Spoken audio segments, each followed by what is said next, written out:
Le pêcheur fantôme du lac Victoria. La brume épaisse du matin enveloppait les rives du lac Victoria, brouillant les contours du monde et plongeant le village de Nyangoma dans une atmosphère de mystère. Les habitants évitaient de parler de ce qui se passait la nuit sur le lac, mais tout le monde connaissait les rumeurs à propos du pêcheur fantôme. Certains chuchotaient qu'il était un esprit errant, piégé entre les vivants et les morts, condamnant ceux qui osaient défier sa malédiction. D'après la vieille Niabok, la plus ancienne femme du village, l'histoire du pêcheur fantôme remontait à des décennies. Un homme nommé Omari, connu pour son habileté exceptionnelle à pêcher, vivait autrefois au bord du lac. Sa famille était riche grâce à ses prises abondantes. Mais Omari était arrogant. Il se vantait d'être supérieur à tout autre pêcheur et défiait même les esprits du lac, se vantant que même les êtres surnaturels ne pourraient l'égaler.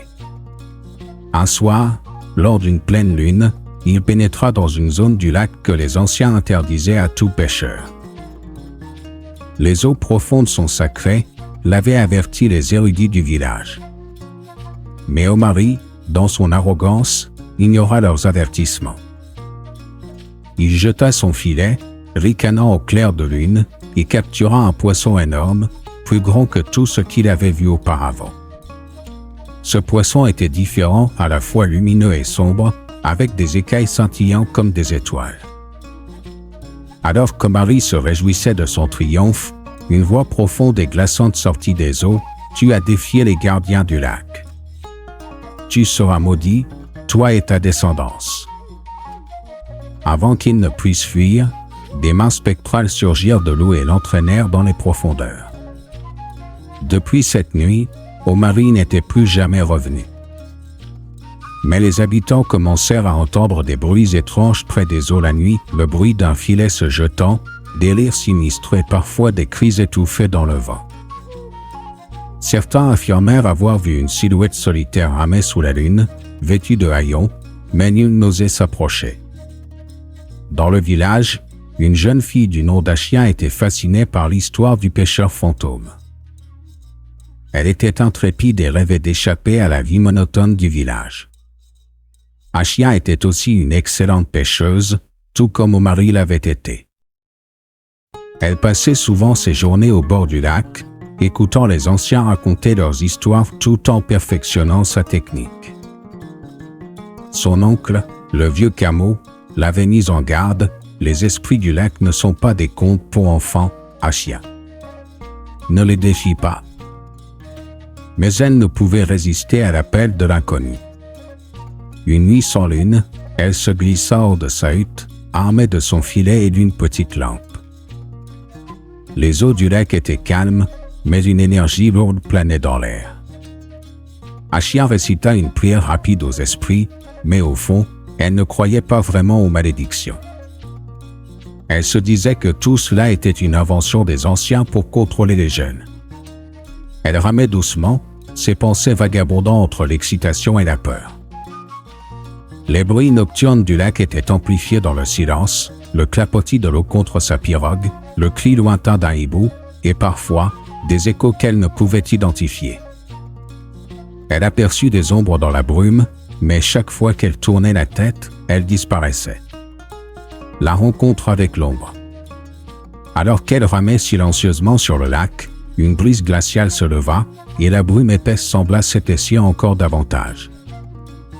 Soudain, Achia aperçut une silhouette sur une petite pirogue à quelques mètres.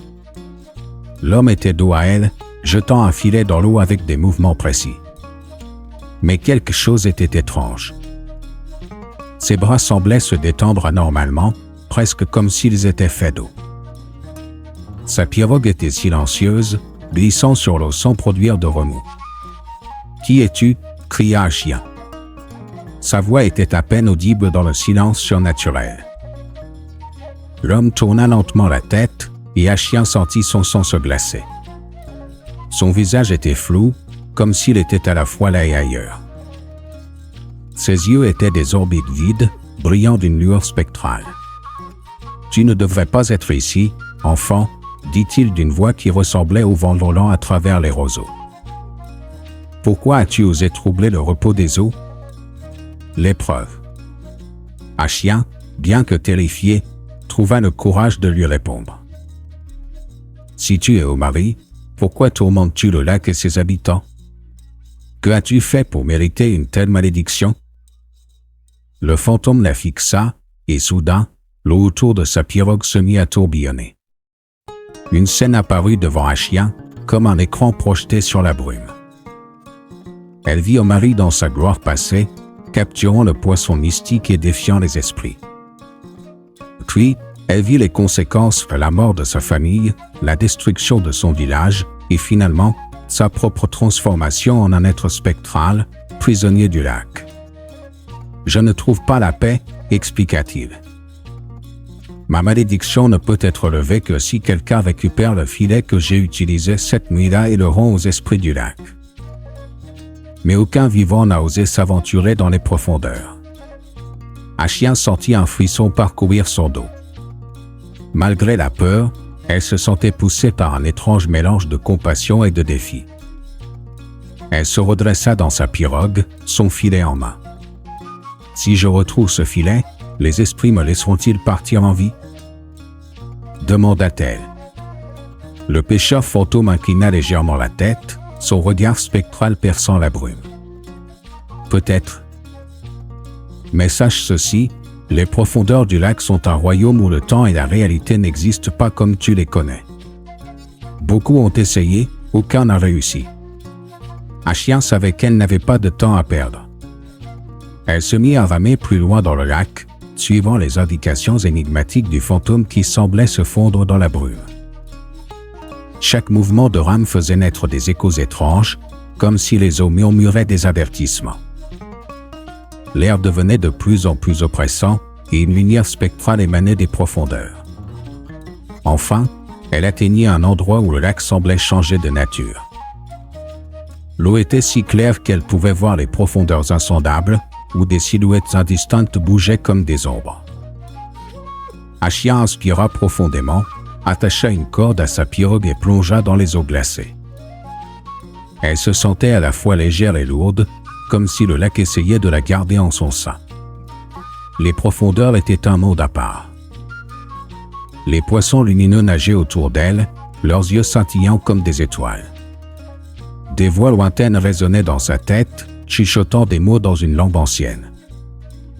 Elle aperçut des structures étranges, des formations rocheuses en forme de mains et des sculptures en pierre qui semblaient représenter des gardiens mystérieux. Elle se rappela les avertissements des anciens mais repoussa sa peur, cherchant désespérément un indice. Après ce qui lui sembla une éternité, elle trouva enfin un objet accroché à une formation rocheuse, un filet en lambeaux, mais toujours imprégné d'une énergie étrange.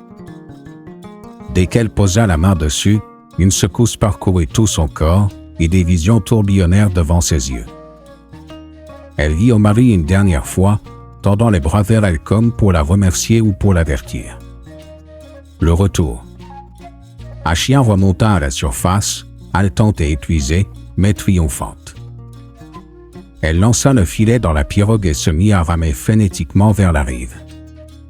À chaque coup de rame, le lac semblait vouloir la retenir, des vagues se levant soudainement autour d'elle.